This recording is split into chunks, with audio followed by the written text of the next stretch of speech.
big news last week, Churchill Downs spending $85 million to buy the rights to the Preakness Stakes. They will then lease the name back to Maryland. There's been talk about maybe changing the calendar of the Triple Crown and maybe spreading it out a little bit so that therefore the Kentucky Derby winner can recover. And we've seen some trainers and owners say, we're not going to run our Derby winner in the Preakness because it's too soon. Same Preakness Belmont. Is this kind of the beginning of trying to manipulate those betting organizations in Maryland and New York to begin that process with 2/3 of the Triple Crown under one umbrella? I think it makes sense to me that people are reading between the lines and thinking that that could be what unfolds. But right now, there's nothing in writing that says that Churchill Downs can adjust any of that. So I think that would be something that I could imagine it being a point of conversation going forward. But there's nothing in this deal that says that A, that Churchill Downs wants that, B, that this is something that they could actually legally do. So it would be interesting to me.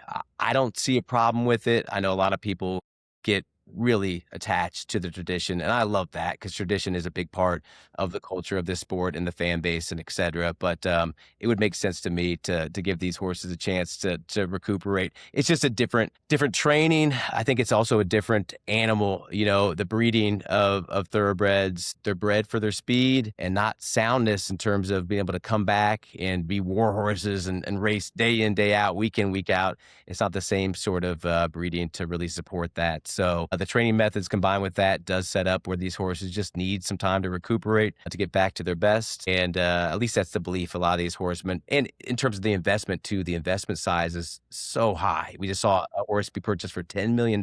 He's never raced. Right. He's never raced. And you can see why with that sort of investment, with the business minds that are behind it, that they just want to be extra cautious about these animals to make sure that A, they can race and make money in the races, but B, they can be stallions and mares in terms of making that money in the breeding shed. Sure. Yeah. Yeah. I mean, there's a lot of money there. No question. I'm in favor of, I understand everyone's territorial and the way they do things and the tradition of it, but I'm with you at the same time.